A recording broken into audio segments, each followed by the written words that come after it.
Good morning, everyone, and welcome to our program of remembrance for Yom Hazikaron. Yom Hazikaron this year remembers the lives of 23,928 people who were killed defending the land of Israel or in terrorist attacks. These 23,928 people each had a family. Each had people they were related to. And therefore, today in the state of Israel, the entire state mourns their loss because it's a personal loss. Not just that a member of Klal Yisrael passed away, a member of Klal Yisrael died, a member of Klal Yisrael was killed, but that a member of a family died or was killed al Kiddush Hashem. For us, Yom HaZikaron is a day very different than Memorial Day is in the United States. It's a day to pause and remember, a day to realize that the gift that we have of Medinat Yisrael is a gift that came at a very high cost. And yet, it is a gift nonetheless. We are going to begin today's remembrance with a recitation of the Yizkor by Zeke Zwelling. I would ask at this time that everyone please have in mind that through this tefillah, we express our participation in the morning and our promise never to forget those who gave so much for us. Zeke. Yizkor Am Yisrael et banav ubnotav, hanemanim v'hama'amatzim, chaylei tzva hagana Yisrael, v'chol lochmei hamachtarot, v'chativot halochamim b'maruchot ha'am, v'chol anshei kihiliat hamodi'in v'habitachon v'anshei hamishtara, asher charfo nafsham b'milchama al tekumat Yisrael, v'chol ela shenirtzchu ba'aretz u'michutza la bidei merachatzim me'igurnei hatoror. Yishkor Yisrael v'yitbarach b'zra'o v'ya'aval al ziv ha'olamim v'chamudat ha'gvura v'uktushat ha'ratzon u'mesirut ha'nefesh asher nisfu b'ma'aracha ha'chveda. Yehu chalalei ma'arachot Yisrael aturei ha'nitzachon chatumim b'alev Yisrael l'dor dor. Thank you, Zeke. It is now my great honor to introduce somebody who I've known for a very long time. Mara Goldblatt is an alum of Ida Crown. She's the class of 1984, and I remember learning Tanakh with her a couple of years ago. But she's also been a teacher at Ida Crown, and in that role, she impacted the lives of so many. In fact, I thank Mara for joining us, and just to give her a moment of nachas, I'll just mention one name of somebody who I was speaking with recently who says she still looks towards Mrs. Goldblatt for inspiration, Samantha. And the reality is that Mara, many of us know even without knowing her, because she is also the younger sister of Mr. Harris, who we treasure. And so today, it's very meaningful for us, for Mara to share her story, which is a painful story, but her story that is an inspiring story as well. And without any further ado, Mara, the floor is yours. The students are yours as well. Hi, thank you, Rabbi Matenke. Can everyone hear me okay? Great, okay. So I've come to you from Ma'ale Adumim to speak to you in memory of my first husband, Danny Fry, who was killed in a terror attack, September 5th, 1995, the 10th of Elul. Today, Danny would have been 54 years old. Thank you, Rabbi Yoni Fax, for inviting me. Woo. Thank you, Rabbi Siegel, for helping me with this video, as you'll soon hear.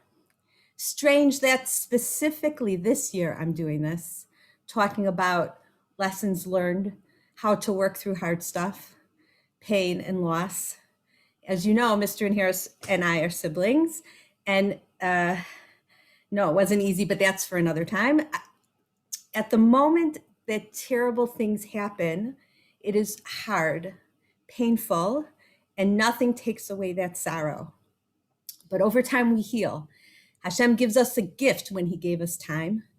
I'm still in shock that my brother Benji died, our brother. Getting to a place of acceptance and lessons takes a long, long, long time. So the juxtaposition of speaking before you about Danny and Benji's pain absence so recent simply shows very clearly what we know already. Nothing. We know nothing. Danny and I met in Gan Sacher Park, courted in Jerusalem and married in Jerusalem.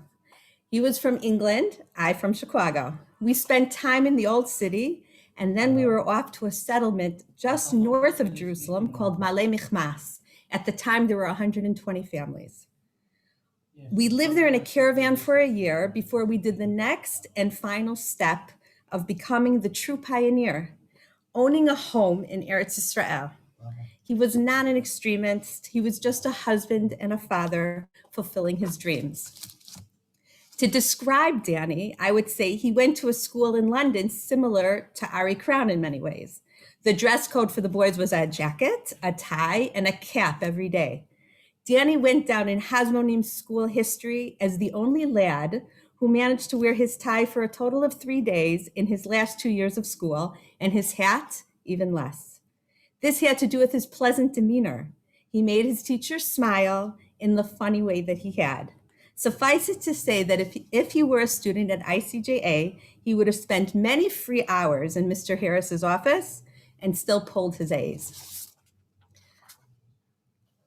It happened 26 years ago and yesterday.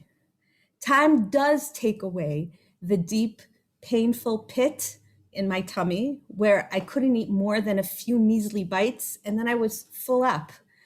It doesn't remove the deep ache and the dull and the deep sadness for someone who never grew past the age of 29 and who never met his grandchildren.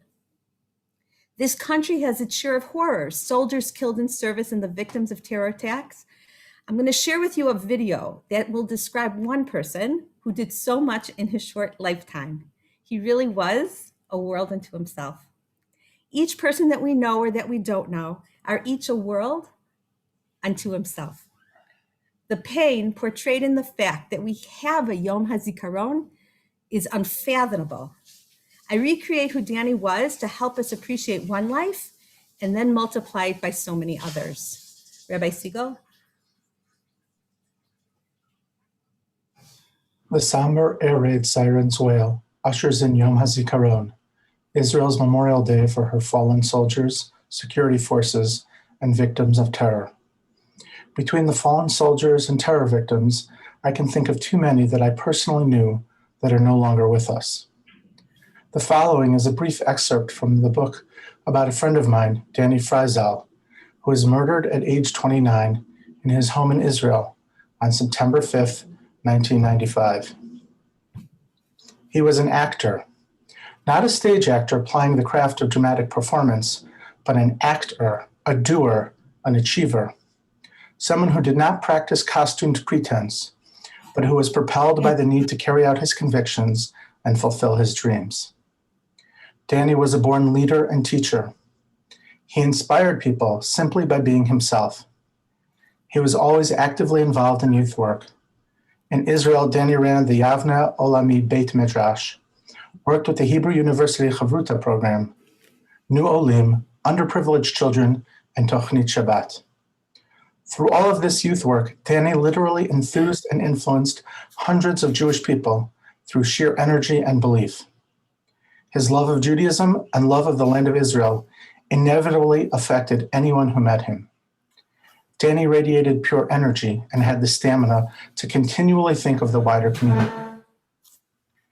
Danny knew how to make those from other walks of life feel comfortable But at the same time, he continually upheld his ideals and never apologized for being who he was.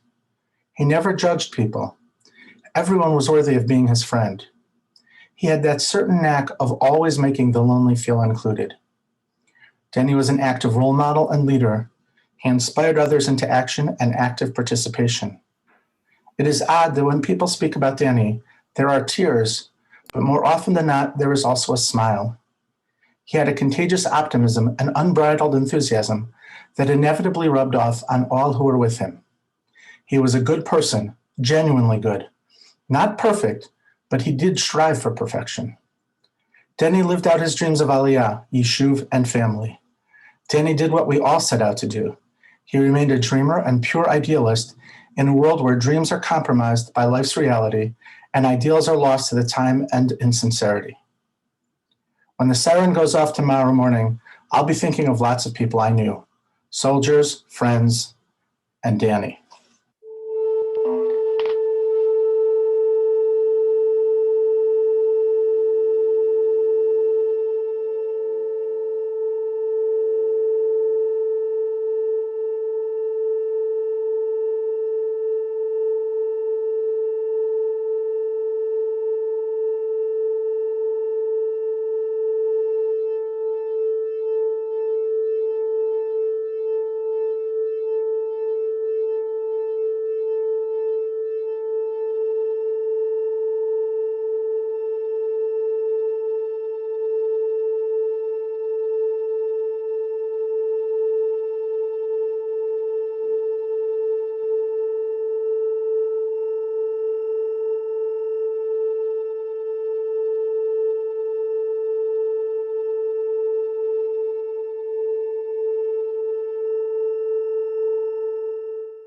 איך הוא היה? It's not fair, I'm gonna cry. Okay. Danny was a good guy. He was fun, and he was Mr. Madrich. From day one, there's all kinds of groups that they had in England, and he didn't stop himself with just working in B'nai Akiva, but he worked in different groups. He worked in B'nai Akiva and Sinai and study groups and all the rest. Everyone knew that they could turn to Danny when they needed help with tachniot. He came to Israel and he immediately went into that role of being madrich, and he helped out at this Hebrew youth study program, and he did Tachnit Shabbat, and he did all kinds of programs that they have here in Israel for Olim and for young Israelis that come from tougher homes. And he was warm and friendly. He made everyone feel comfortable, and he made the lonely feel included, and he was just fun. He was just a fun guy. It was important for him to study. It was important for him to learn Torah. He had a chavruta after work every day. Danny was really just a good guy. I remember everything that happened. We went to sleep that night. The next day we were going to the States. We were going to go visit my family, and we went to sleep. I went to sleep, and Danny went to sleep later that night. And we were sound asleep, and I woke up to this guy, to Danny screaming. This guy was sort of on his back, and the next thing I noticed is the guy is looking at me face to face. And I remember going through my mind, how could it be that I can see his face so clearly? And I realized that the light was on. He had come in, he turned on the light so he could see what he was doing. He sprayed mace, and it smells like I turned my face into the pillow, so it didn't have any effect on me. And I just said to myself, I have to get up and get help. I have to go and get help. We don't have a gun in the house. We have nothing. Danny's obviously hurt. I have to go and get help. That's all I could think of. And I got up and I ran out. And I went to my neighbors. I ran across the stone, and I went to my neighbors and knocked, and I went inside there and told them to go get Rachel, and to check Danny. And that's basically what happened. It turns out afterward that the guy was in our house for a good 5 minutes. He was looking around. He had come in through a kitchen window that was closed but not locked. He had gone through our house, and he had found passports because we were leaving the next day. Everything was together. He was looking for a gun. All he had was a knife, and he didn't find one because we don't have a gun, and we never had a gun, and we don't believe in guns. And I still don't believe in guns.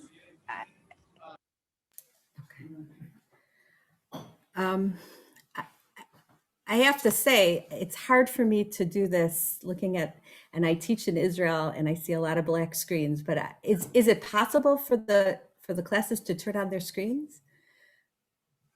Can we try that? If it's not good, it's okay too, but I don't have any problem with movement. I just, anyway, okay, as we go. If it's possible, that would be great. Danny made Aliyah during the Gulf War. He finished university in England, as we do to respect our parents' wishes, and he came literally the next day. The Gulf War was a frightening time. Saddam Hussein threatened chemical warfare. We had our gas masks. We got off the plane, made Aliyah, received a Tu'udat Zehut, and left the airport with a fully loaded gas mask, EpiPen to neutralize chemicals if somehow they crossed over into your bloodstream. And we entered sealed rooms that we created in bomb shelters of our homes upon the command of the Tzal home front. The atmosphere in Israel was sparkling. A little flame, harsh words, and that would set people off against each other. And then the next moment, the same people would be the most supportive of each other as they are there. An Olev would be met in the street by an Israeli, and he would look at him in disbelief. Now you're coming? Now you made Aliyah? What on earth are you thinking? And Danny took it in stride. He bought a mountain bike and rode all over Jerusalem on his mountain bike, gas mask slung over his shoulder. Clarity, powerful, energy, belief. Danny. In his short life, Danny did what he felt was really real and really important. He believed in our nation. That's our strength. He believed in Torah and mitzvot. He believed, I have this like very vivid image when we were married of him making kiddush. So first of all, I used to have to bring extra shirts because inevitably from excitement or I don't know what, he would spill. So I learned to bring extra shirts, and he would make kiddush, and he would put the glass in his hand and hold it like this. And anyone who remembers it, or the Fry family in general, he didn't have a good ear for music, but he would make this kiddush with all of his gusto and all of his power in the room. And it was like this feeling of like simcha shel mitzvah. He was like happy to participate in the mitzvah. That's what he did. He just enjoyed it. And he believed that those things, the mitzvot, could only truly happen with all their strength in our country, in Israel. And that's it. He was really, really fully charged with that. He was very, very much upon that. And in the zchut of Danny and all the victims of terror and war, I really pray that we should be able to do mitzvot better, that we should feel the energy each person, each neshama gave to this world, and perhaps continues to give us, understand the reasons for what we do, until the time that Hashem shines his Shekhinah openly and we're able to see the final redemption. Amen. I start with the first question. Why? Why does this happen to such wonderful people? Why them? Why anyone? And ultimately, when you think about the word why, in English there's one word, but in Hebrew there's two ways to say it. The two ways to say it are lama, and there's another one, madua. And if I were to ask a group of Israelis, which I do, and I say, okay, now what's the difference between lama and madua? Sometimes they'll come up with, well, madua is more poetic. Madua is in the Tanakh and lama isn't. No, they're both there. Even the Israelis, they're not sure. And if we take a step back and we think about it, perhaps we can understand that madua comes from this place of yeda, of the shoresh of madua being yeda, knowledge. Sometimes something happens and you just want to know why. You just want to know the reason. And sometimes we don't know the reason, but what else? What's the other way to understand the word why in Hebrew? Lama. Perhaps it's lema, for what? What now? And so now I want to go back to the video, Rabbi Siegel, and we're going to talk about the what now, what next.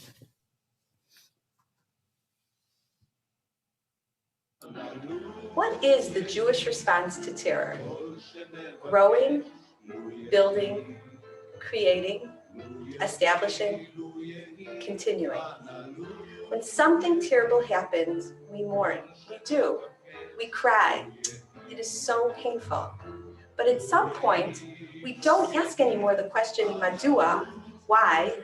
At some point, we state lama or lema, for what? What now?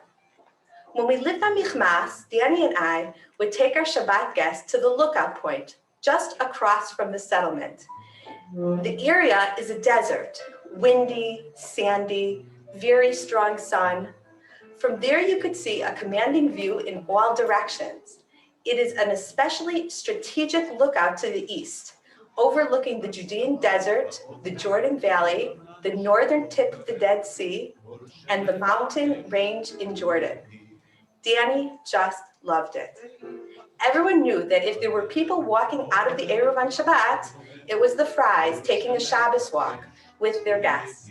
Originally, Michmas was to be built on the hill for its breathtaking view. Within weeks of the terror attack, the mitzpeh was named Mitzpeh Dani, Al Shem Danny Fry Hashem Yimkom Damo. They put up a sukkah of sorts against the sun, a sign explaining the name, and a bench to rest. 6 months later, they ran a hose out of Michmas, under the main road, up the hill to the mitzpeh, to an olive tree they planted. I remember the ceremony where they planted that olive tree. One lone tree, to remind all of our friends on Michmas that life continues and out of pain comes growth. 3 original resident families of Michmas, who lived in caravans until their homes were first built, decided to take the next logical step. They moved caravans onto Mitzpeh Dani and lived where there was not yet life. People who had already put in their time in caravans went back into caravans to make the statement that life continues despite and because of terror. Today, 20 families have made Mitzpeh Dani their permanent dwelling. Residents of Michmas choose to have life cycle events on Mitzpeh Dani. There is a permanent Beit Knesset. There is a kindergarten. There are trees and flowers and a playground. There are babies born, bar mitzvahs celebrated. Baruch Hashem, life continues. Danny Fry, you're sorely missed. Yehi Zichro Baruch. Thank you, Rabbi Sigmund. Stop it. Today, actually, Michmas has doubled in size. It has about 250 families, and on Mitzpeh Dani, there's 60 families, and they've already built 15 houses. And last year, we were given they were given permission to build more permanent housing by the Prime Minister, and I hope that they're trying to get it started as quick as they can, so it happens. And it's really building, and it's really beautiful. And Danny's parents go there on Yom Ha'atzmaut, and they celebrate Yom Ha'atzmaut with their friends, and they make a barbecue on Mitzpeh Dani, and they're loving, and they just are just fantastic. And that's our answer to terror. That's our answer. Our answer is we build and we grow, we continue. This morning I went to the main ceremony on Har Herzl at 1:00 for terror victims. The main one is at 11 for soldiers, and then the main one for terror victims at 1. And I was there, and you listen, and it was so overwhelming to think that there were so many people. I was just one of so many that were sitting there that were feeling this pain. And, and some get up to talk, and some get up to continue and talk about how we continue and what we do. And it was hard to be there. So that's it. So that's what we do. We continue, right? We get back up on those buses. We have more children. We continue. We have energy. But see, that's the community's answer to the question, continuing. But how about the individual? The person who has to wake up the next day and the day following without a father, without a husband, without a son. How do they do it? Do I really have strong enough faith in God to do this? Do I really believe in all this? And even now, so many years later, I see myself outside of the picture and wonder, how'd she do it? Remarry, children, live in Israel, smile. When something like this happens in Israel, you're assigned a social worker through Bituach Leumi. And she pointed something out to me again and again, because we had to go through, and in those early days, there were decisions to make, and they were hard decisions, and they had lasting meaning. And she told me something about the way I made these decisions. And some of the questions that I needed to ask were, do I buy the grave next to Danny? Because they'll hold the cover for you if you buy it, but otherwise no. So in my I remember this so well. So I went back to the Rav, my Rav at the time, our Rav from the Yishuv, and I said, so how does that work? So he said, well, usually you get buried next to the person that you have more children with. So I said, oh, so then it's clear. I'm not going to buy the cover because obviously, I'm not going to buy the cover. So he smiled at me and he said, if you can afford it, why don't you buy it? You'll use it for something. You'll share it. No, it's always good. So I did. And ultimately, Danny's grandmother, he was the first grandson, and ultimately Grandma Yeti was buried there. And that was good. That was good. I used to visit. I used to ride my bicycle. He rode a bike. I also rode a bike in Jerusalem. And I used to ride to Har Menuchot, which is also up hills. And I would sit there in the early days and in the sun and hang out. It was mine. I owned the land, So, but that was one question that I needed to ask. Another question, which was right away, was, do I put metal bars on our windows? In Israel today, most places have metal bars on their windows. And in Israel at that time, on the Yishuvim, we did not have metal bars on our windows. We were living in the country. We didn't have a gate. We didn't have metal bars. There was none of that. And in order to have someone move in to the house, I would need to put metal bars on the windows. How does that feel? Now I'm going to put metal bars on the windows. And really it came from the place of, do I quickly get someone to move into the house so it doesn't feel like it's a ghost house, so that it's a small yeshuv? What are we going to do with that? We needed to have life. We needed to have life right away. And so friends of ours who were already living in a house, the Krugers, right away, I called them up from the hospital, said, so will you move into the house? And they said, can you put metal bars on? So we put on metal bars and they moved into the house because, again, I asked a Shaila, and is there such a thing as bad mazel in a house in Israel? And the answer was full stop. There's no such thing as bad mazel on Admat Karka Eretz Israel. So indeed, we had someone move in and now someone lives there. They bought it from us and they have a beautiful family there. I was never inside. They've invited me, but I've never gone in. Another question I needed to ask myself is Rachel safe on the yeshuv while I'm in the hospital recuperating? I was in the hospital. They thought I'd be there a long time. I got out after 10 days. But the question was, really, was Michmas a dangerous place and we never knew it? Or was Michmas a dangerous place and we never knew it? Or was Michmas a safe place, a good place, but something terrible happened there? Rachel she stayed there until I got out of the hospital, and she was in her zone. She was with her neighbors, also graduates of Ida Crown, Marsha and Jeff Schneiderman.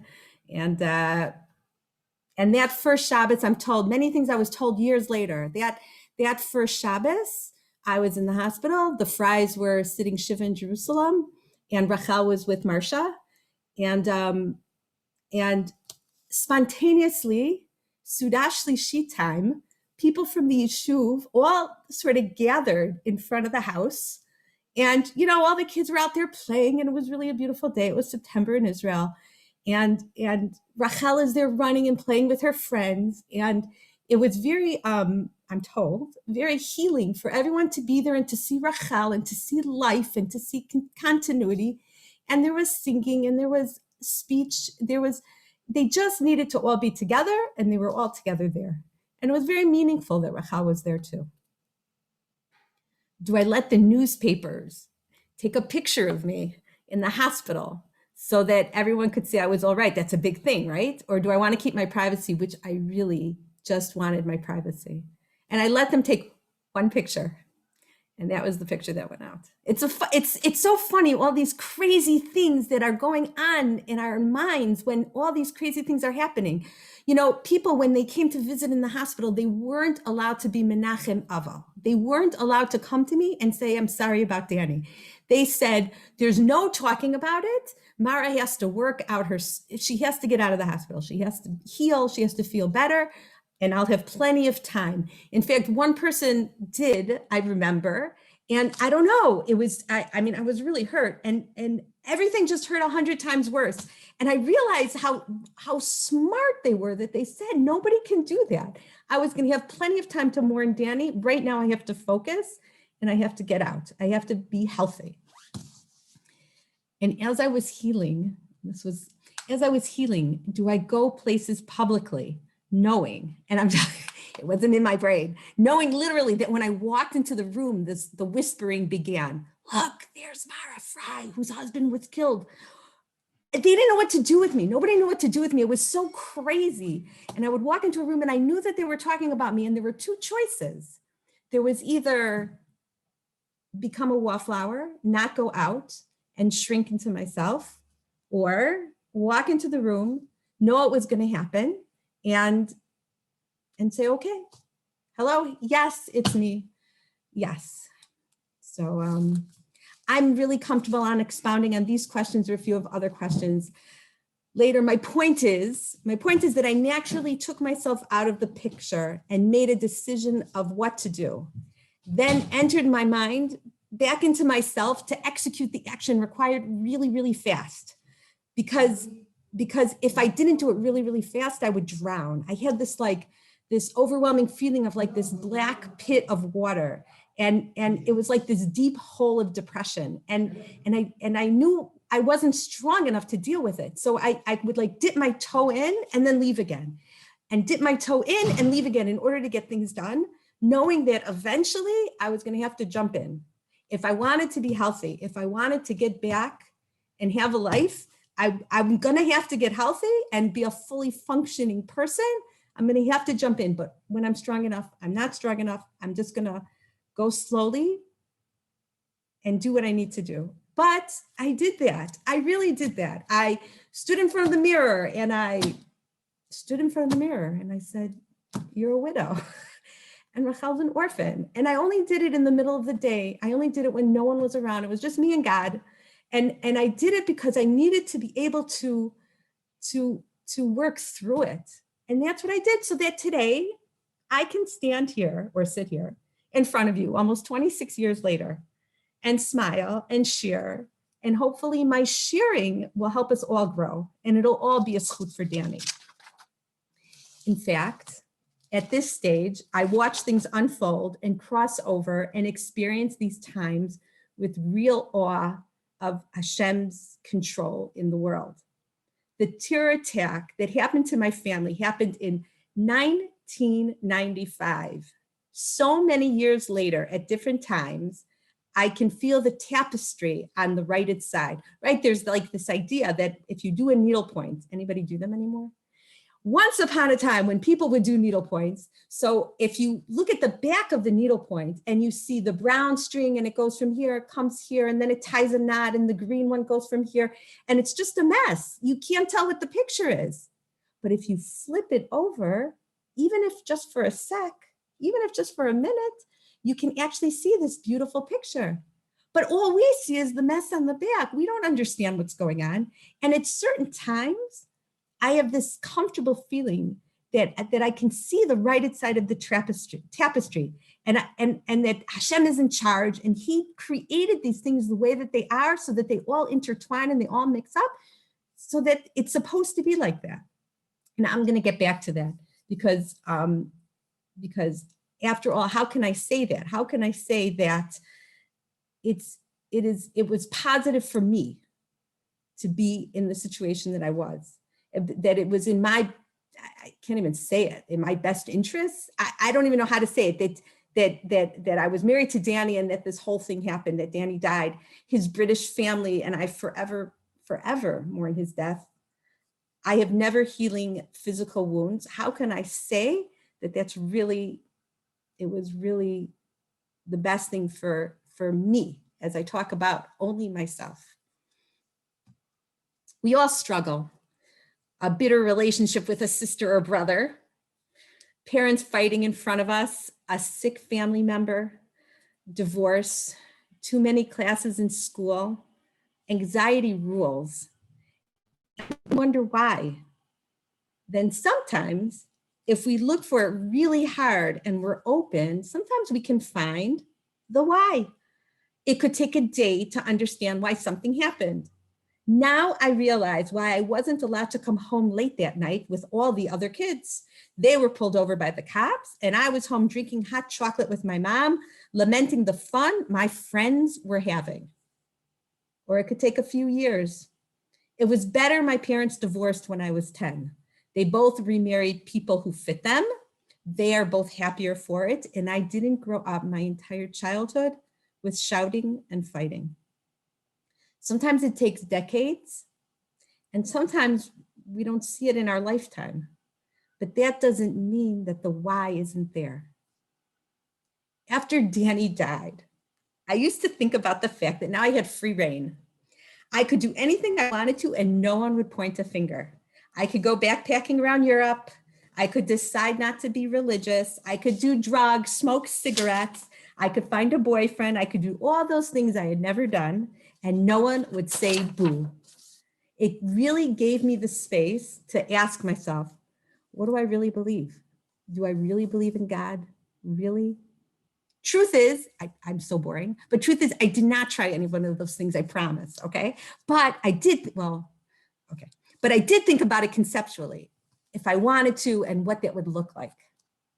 I did go to the Jewish bookstore in Chicago and spend a good few hours finding books that spoke to me.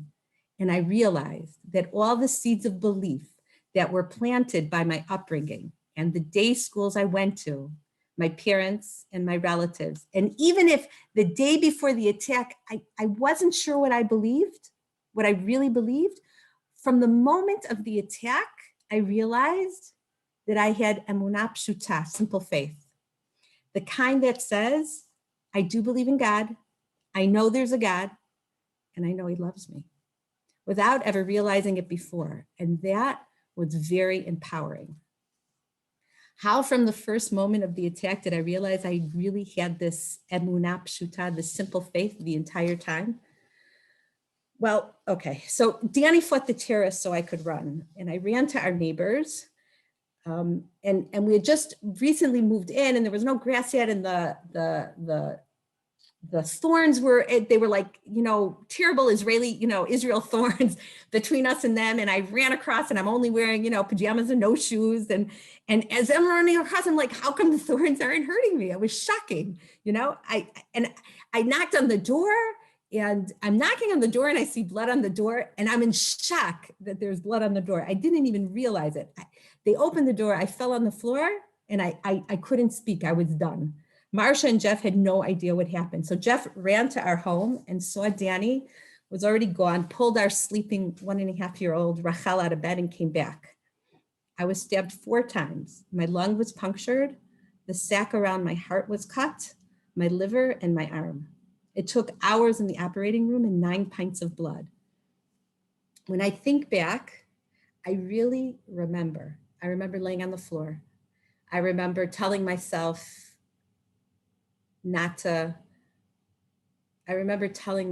to be calm.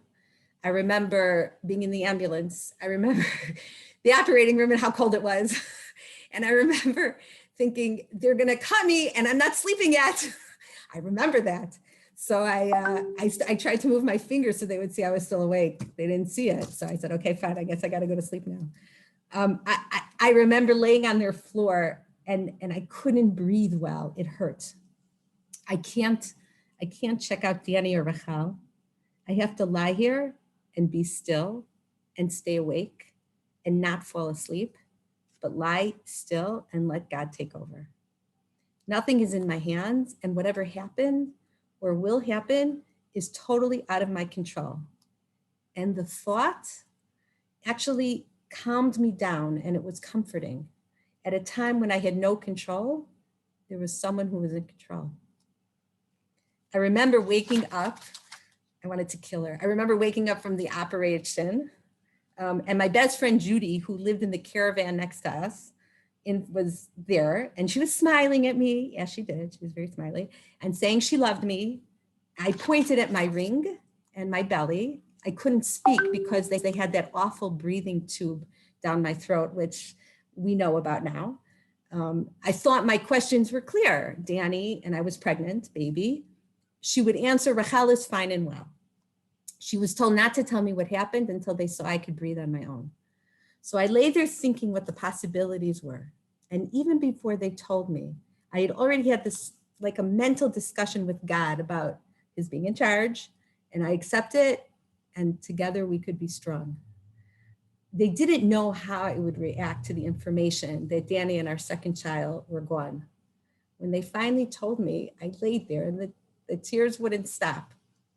I allowed myself to feel this intense, painful sadness. Despite that, there was also a deep knowledge that Rachel and I are fine and would be fine because Hashem was right there at my side. I had this, I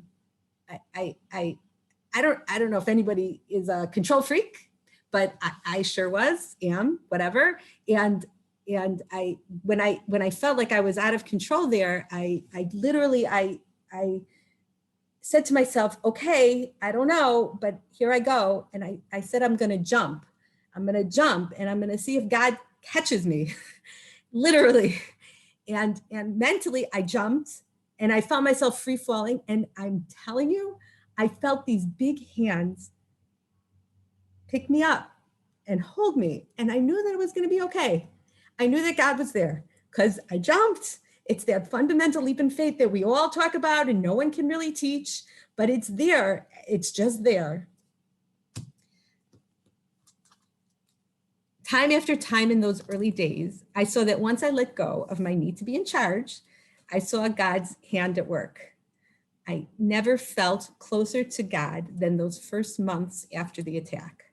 I had a direct line, mostly in the shower. He understood me, he cared for me, and he listened at all moments. I received, this was before, WhatsApp and email. And I received hundreds of letters from people that I knew and that I didn't know. And one letter, I don't know if you can see it in the thing. It came from, I still carry it around. It came from a woman called Michal Biron, who lost her husband in a terror attack a few years before. And anyway, dear Mara, we've never met, but we know each other.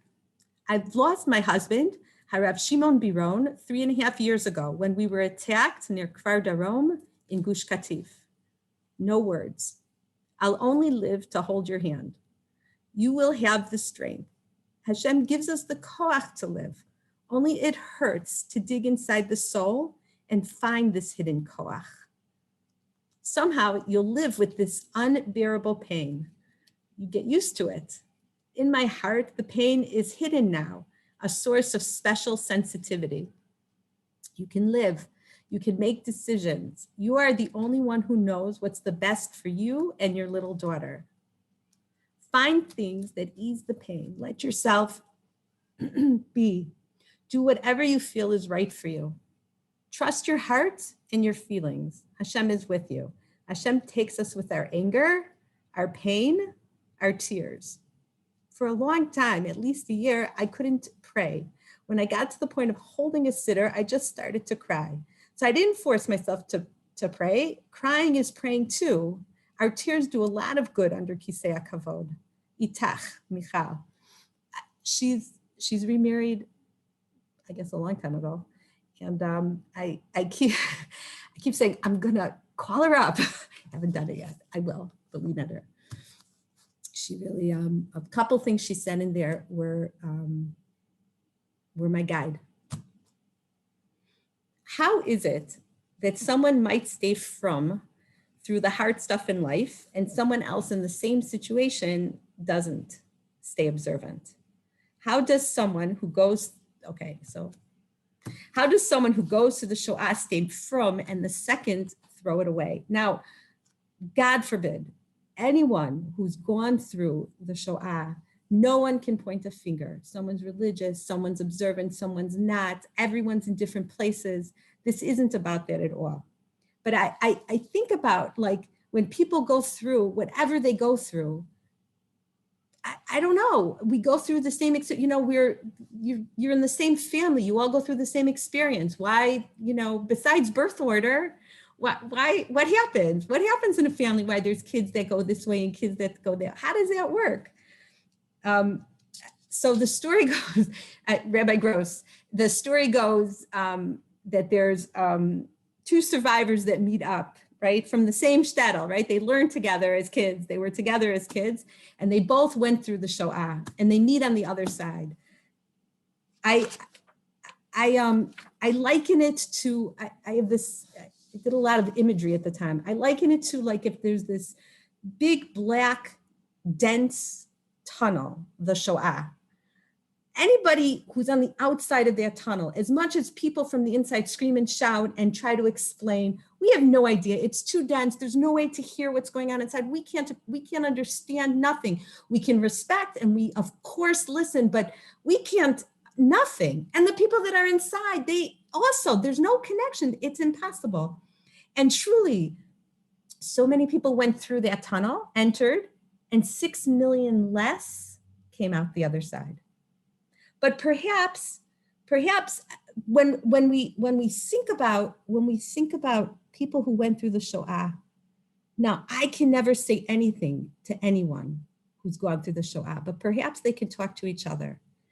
And as I said, the story goes that after the war, they met in New York, right? One was observant and one was no longer observant. So of course the question comes out. The non-observant man asks the one who remained and says, with everything you went through in the war, how can you believe in God? And the firm survivors, the observant survivors' answer is, after everything you've seen in the war, how could you not believe in God? So what happened here? What is that? What is it? How do you even, and I wonder, I wonder, I have no idea. I wonder, it's something I think about, that, you know, we're all on a path. We're all trying to figure it out. Everyone in their place. What's my purpose? How am I connected? What's the goals? How do I connect to people? What I'm supposed to be doing in this world and within my family and my friends and my community. And we're all walking on this path, connection to God. And the key is, the most important thing is that we're on the path, that we're moving along on it, that we're working on it. And perhaps people are in different places in the path when tragedy hits. And when tragedy hits, if you're in a place where you already own your faith, so nothing can take away your faith. And if tragedy hits and not, so lo aleinu, it's just harder. It's just so hard. So how does one own it? I don't know. I wish we could teach it, because once you do, nothing can ever take it away. Nothing can ever take it away. To conclude, I quote myself, how can I say that it was the best thing for me if Danny died and his British family and I forever mourn his death, and I've never healing physical wounds? How can I say that I have good from it, that it was the best thing? And I don't know why Danny died for Danny's sake. So young, so much potential, and so painful to think about. There's none of that. There's none of that. I can never understand why Danny's died for Danny's good. But I personally can look at myself and I can list, I won't, but I've listed it for myself actually as part of my therapy, the myriad of reasons why I was lucky enough to be married to Danny, why I was connected to Danny for those years. I love my memories and I wouldn't trade them for anything. And if my life was a do-over, and if someone said, you can start again and not go through that process, not be with Danny and not end in a terror attack, I would still choose the process. I would still choose to be married to Danny and all the other things that it entailed. Additionally, I learned about myself. I questioned and I probed, and I came to a place where I love and trust, and I'm not afraid because I do my best and Hashem is in charge. May we each come to a place where we live by the highest standards and feel comfortable with who we are, and know in our deepest and darkest places that we are not alone, because Hashem is there to carry us through the hard stuff. May this be a zchut for Shalom Daniel ben Abraham Alevi. Thank you. I'm really happy to take questions or comments. If there are any questions or comments, please feel free to put them in the chat room or to unmute for a class.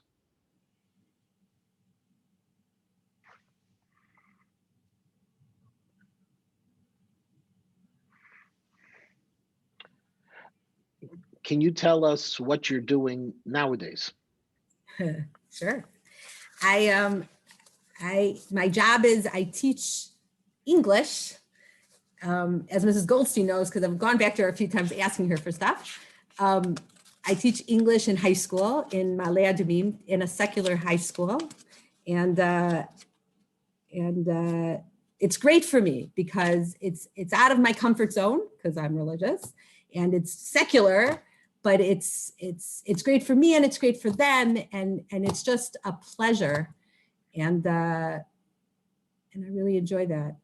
That's what I do. I ride my bicycle in Ma'ale Adumim, and that's what I do. And I'm a grandmother. I have 4 grandchildren now, right? I remarried, and I have twins, and then 2 more kids. And Rachel, Danny's daughter, is married with 3 kids, and she's a clinical pharmacist, and her husband is teaching and learning and getting a degree in Shalavim. And yeah, life continues. And I was just with Danny's mom today. We're close. Can you just give a little more information about what Yom HaZikaron is like in Israel?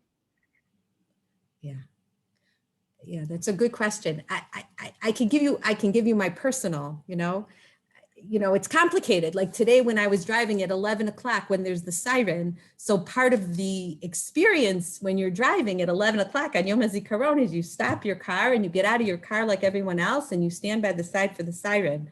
I happened to be driving past a neighborhood in Jerusalem, which was also Arab, honestly, and not everybody was stopping. So it was a very, confusing, so on one hand you have stopping for the siren and you have this unity.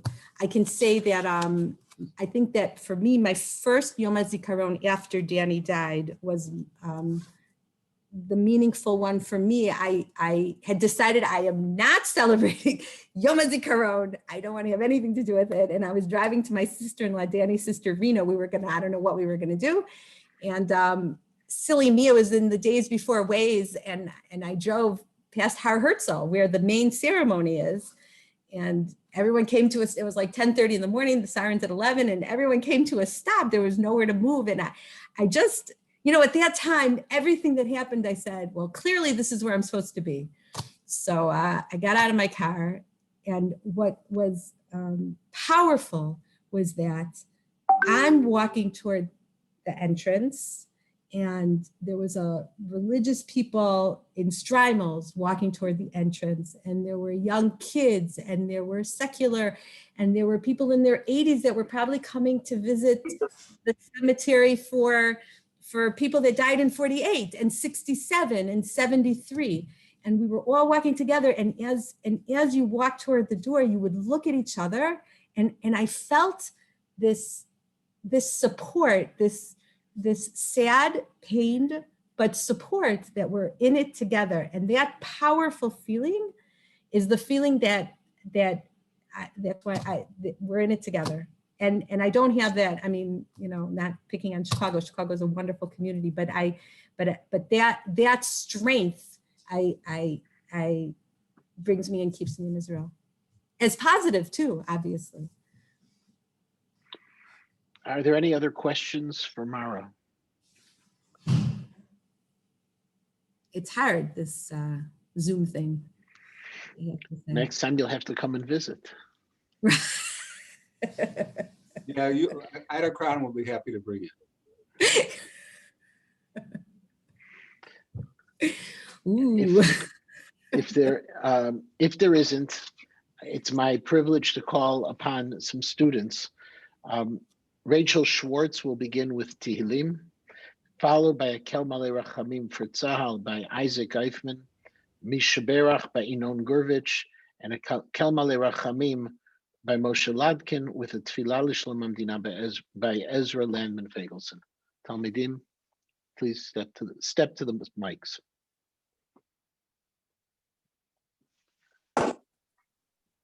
Shir Mizmor L'Asaf. Elohim al dami lach al techarash al tishtot el. Ki hine oivecha yehamayun umisnecha nasu rosh. Al amcha ya'arimu sod v'yatsu al tfunecha. Amru luchu v'nachachitim migoy v'lo yizacher shem Yisrael od. Ki noatzu lev yachtav alecha brit yichrotu. Ahalei adom yishmaelim moav v'hagrim. Gval v'amon v'amalek plesha inu shveit sor. Gam ashur nilva imam hayuzra livnei lot sela. Asalahem Kemitian Kisisra Chayabin Benachal Kishon. Nishmedu ve'in doar, hayu domain ladama. Shitemu nidivemo ke'orev v'chizeb uchezebach uchetzomuna konesichemo. Asher amruni rasha lanu et neot Elohim. Elohei shitemo chagalgal ke'kosh lifnei ruach. Ke'eshiv ar ya'ar uchleavat lehit harim. Kentured fame v'sarecha uchsufatcha tevahalem.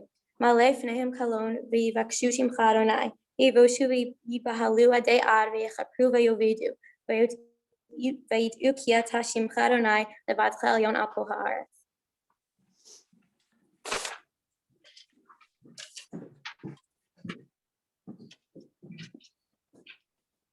El Malei Rachamim, Shochim b'merumim, Hamsei Menucha Nechona al Kanfei Ashechina, B'ma'alos Kedoshim Torim, V'giborim Kizohar, Harakia Mazhirim, V'nishmos HaKadoshim Shenilchamu B'chol Ma'archos Yisrael B'machteres U'vitzvah Haganah Yisrael, V'shenafalu B'milchamtam U'masru Nafsham al Kedushas Hashem Ha'am V'ha'aretz. Ba'avor she'anu mispalalim le'ilu nishmasam lachein ba'al rachamim yastirim b'seser kenafav lo'olamim yitzror hachayim es nishmasam Adonai hu nachlasam began eden tehim nuchasam v'yanuchu b'shalom al mishkavam v'yamdu legoralam leketz hayamin v'nomar amen.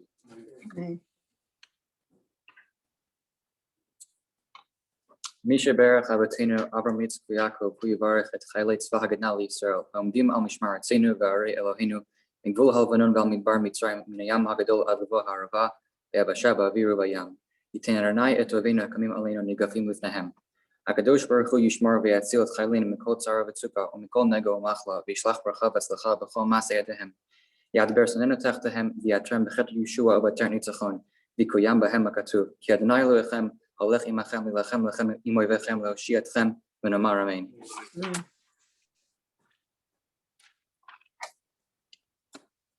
El Malei Rachamim Shochim v'Merimim Tzei Menucha Nechona l'Kanfei Ashechina Mos Kadoshim U'Tovim Kazar Harakia Mitarim Ed Neshama Kol HaKadoshim Shenitzruchu B'Rechev Eretz Yisrael V'Darachim U'B'Shvakim V'Shivim U'Varim U'Haganah U'V'Meshma V'Nehem Narim U'Zakenim V'Tav Nashim Harim Aladehem Malim ina shoem, malim masam ledeim, shargu b'mitush mishnod v'achzriyot, ve'esh v'cherev v'skila v'sreifa, v'yeroz m'baher v'v'gir tafes, al yedei pari adam, abnu nashleinu marasenu hap hidenu, eretz al taksida mam, al yikimakam zakatam, ad asher yishkaf adonam m'shamayim, v'achul v'salamo, atzov v'nachotov, v'tam damo v'yisrael v'artzov, v'kuyam b'nu hakatu, haynu agam ki damo v'dav, yikam v'nakam yashiv l'tzarach v'chirat masamo, Lachain Balaracham Ministering the Sister Kanav, the Limitera Besadu, Chaim Esnishos and the Gan Eden, the Haymenuchatam, Nuchabasham, Al Mishkavam, and Amar, Amen.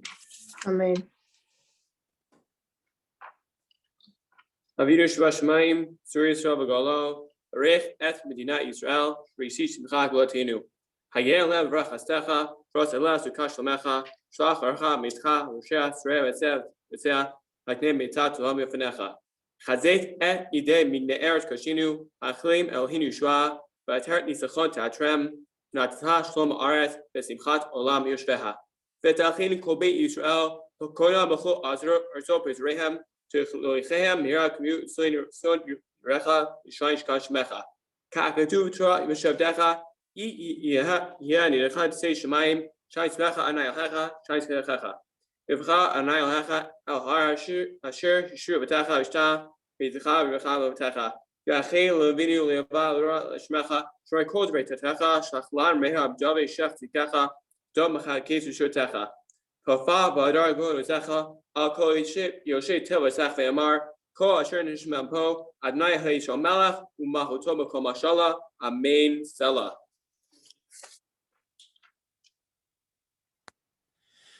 כל עוד בלבב פנימה, נפש יהודי הומיה, ולפתי מזרח קדימה, ציון צופיה,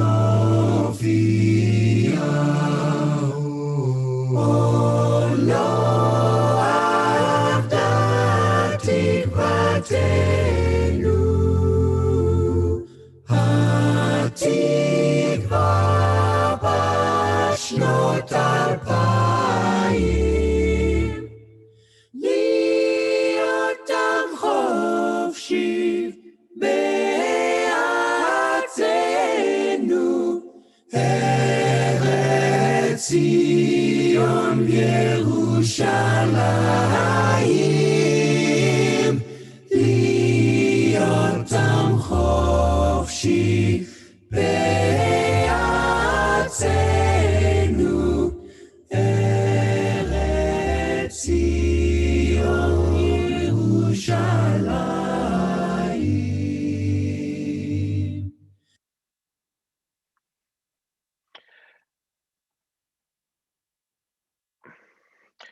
I want to once again thank Mara for giving us of her time, but more importantly, giving us of her heart in this story about Danny and about her experiences. Yom HaZikaron is a very unique time. It is very different than our experiences in the United States of Memorial Days. It is a time where all of Klal Yisrael is together. And also, it's a time where right now Mara is getting ready for Yom Ha'atzmaut, for celebrating the next anniversary of the State of Israel. It's the very, very unique way that we as a Jewish people remember and celebrate, combine the pain with the joy, and see that life moves forward from the Yom HaZikaron, from the memories, and into the celebration of a future, a possibility, and a state that we hold so very dear.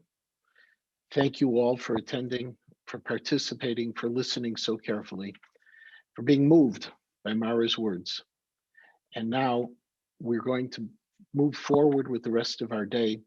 I would ask that your continued learning today be in memory of all those who lost their lives defending the land, and especially to keep in mind the memory of Danny, of what he was able to create, the wonderful family and the memories that you heard about today. Thank you all.